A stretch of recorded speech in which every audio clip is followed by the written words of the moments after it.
other one? Birdwatcher found him this morning. Forensics seen him? Got here early for once.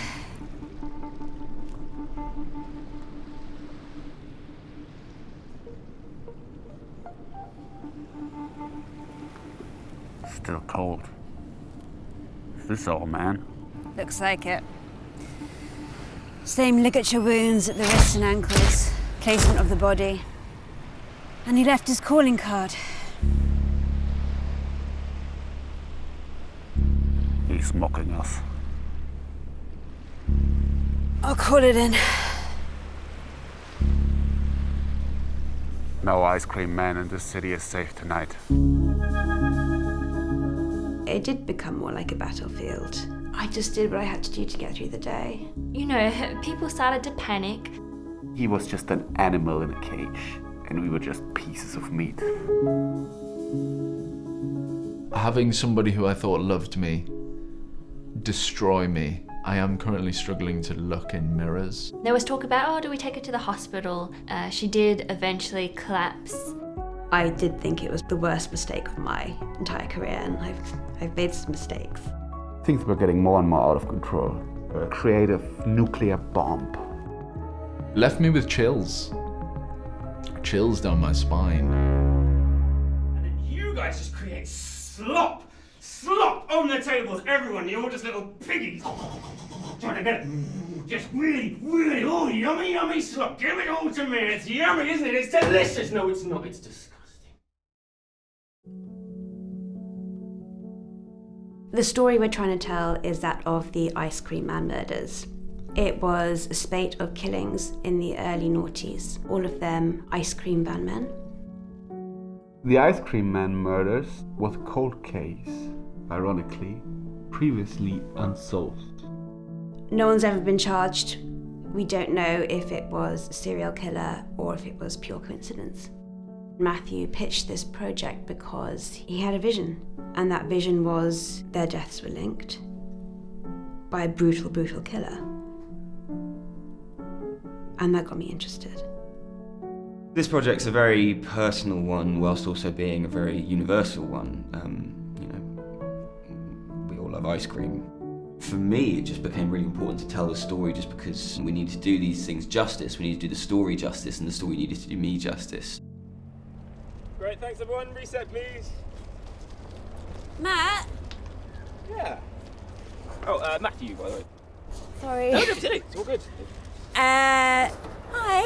Oh, yeah. Oh, this is Becky. This is my assistant. She'll be just around. You don't need to worry about her. Sorry.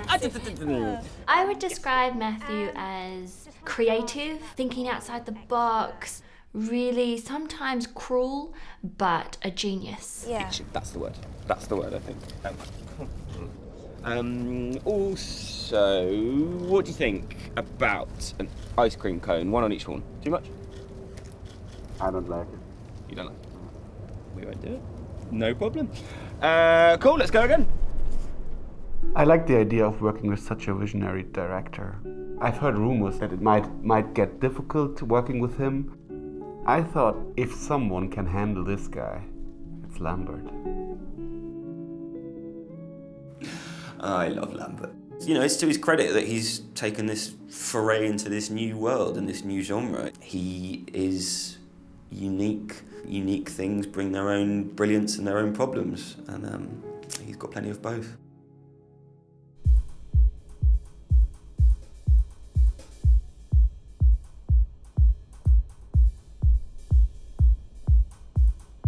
It's quiet out there. Too quiet. Look. It's him! Go!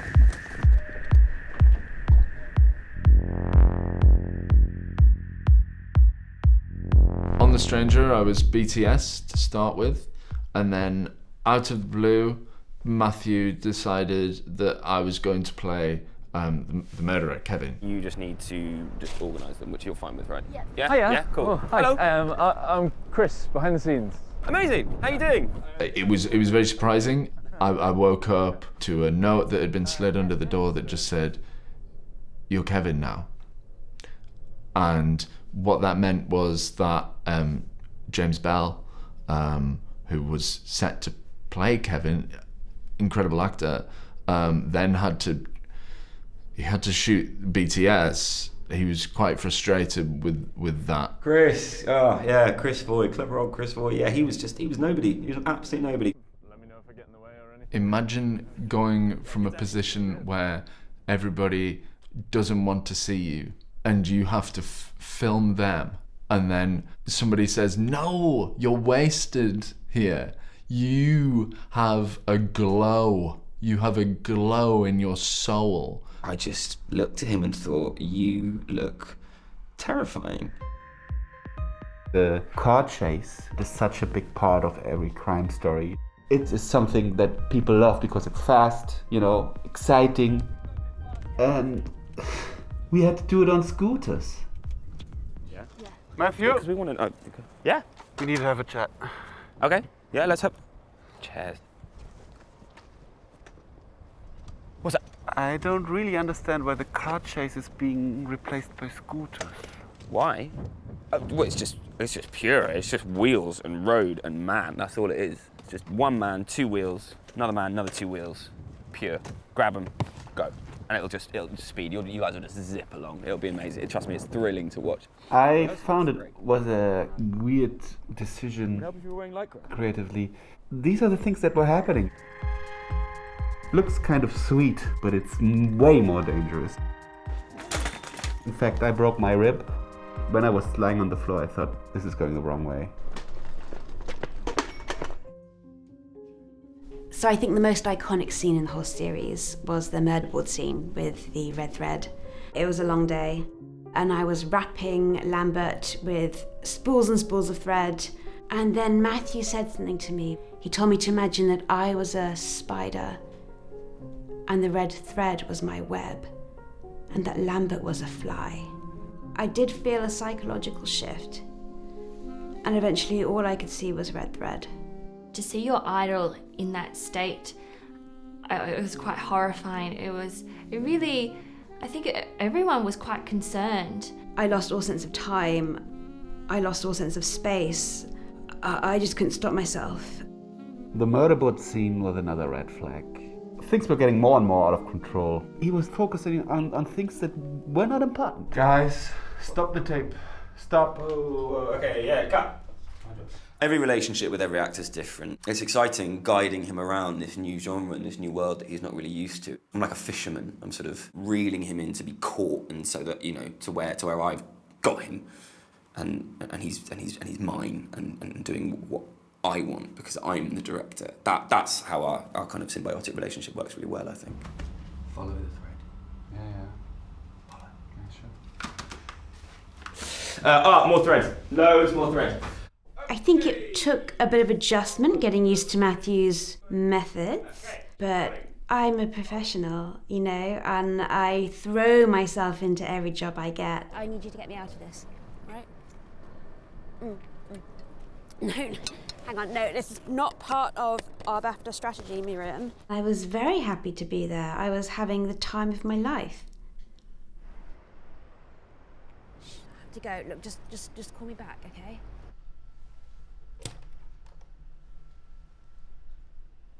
You want to talk about the day of the interrogation. The day of the interrogation, Matthew was out of control. There was kind of a chill in the air. Matthew was slinking sort of from shadow to shadow around the set. Emotions on set were high. I think you can tell from the performances that we were in quite a dark place. Why, Kevin? Me and Mother used to run the sweet shop until the ice cream man came. It broke her. The music slowly drove her insane. We know, Kevin, about the others. Oh? Help us, Kevin. Help us bring them home. And what do I get out of it?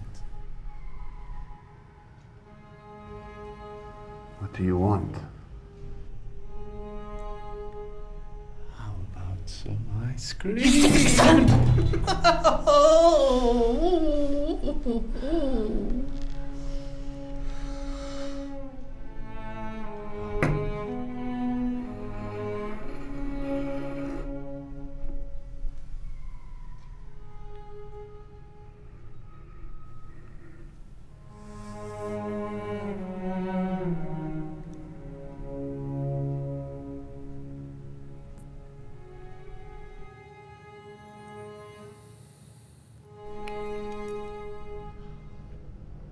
I was fully Kevin.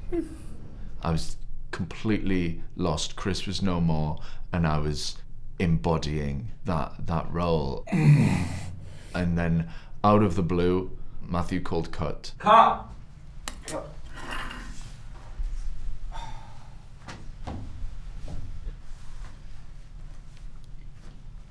You're not an actor. Are you? No. You do something else. You're another job, and we picked you up and gave you this opportunity, but really you're not an actor, are you? No. Waste of time. You need to draw from your experience in life and put it into this character, okay? It's not difficult. It's not a difficult leap, right? You've had ice cream before, right? Yeah, we all have. Lovely. Yummy ice cream.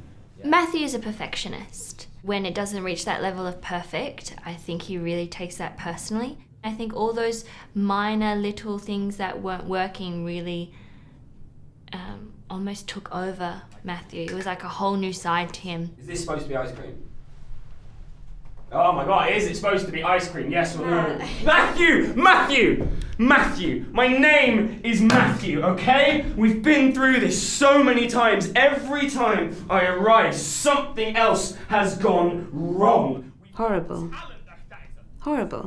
He talked to us like we were nothing. He was just an absolute brute. You get a brain freeze every time you had an ice cream when you were a little boy. That happened every single time. What a nightmare. It was Chris who bore the brunt of it.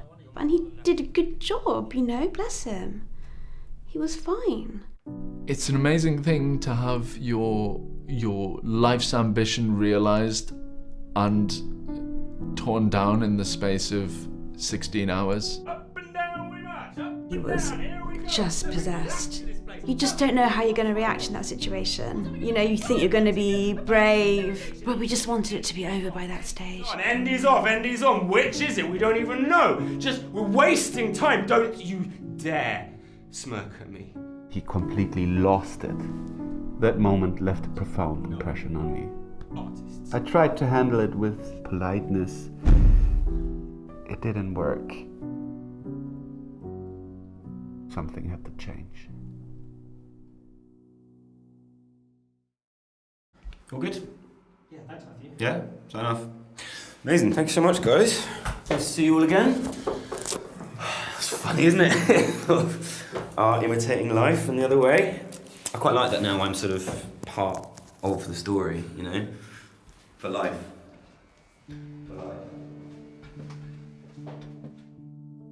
The following day, we got the news that Matthew had been arrested and charged with the Ice Cream Man murders. I just thought, is this a joke? Is this one of Matthew's games again? I just didn't understand. But then suddenly it all kind of clicked into place. He knew so much about the Ice Cream Van Man murders, such granular detail. And he was so intent on telling the story. Why? I really think it was him.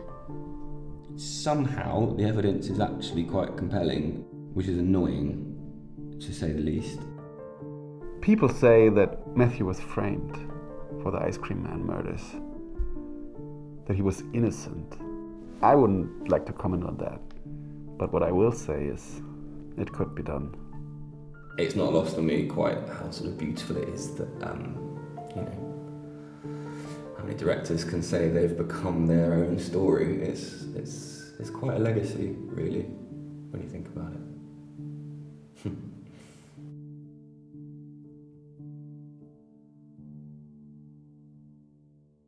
The show was cancelled. It will never be seen by anyone. But one good thing did come out of it. The music that I composed was actually good.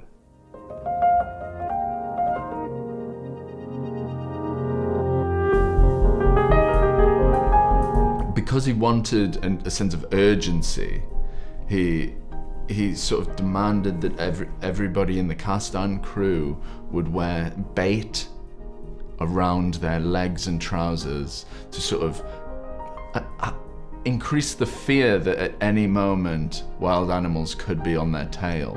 I mean, sending a rom-com on a deep-sea submarine, and the fact that they died at the end. What a brave move for a rom-com. You know, seeing these two people catch the bends and die in quite a graphic way. Wonderful. He insisted in using real cannonballs instead of fake ones, and he destroyed it completely. It had to be renovated. If you watch the series, the credits at the end change for every episode. Different cast and crew, every episode.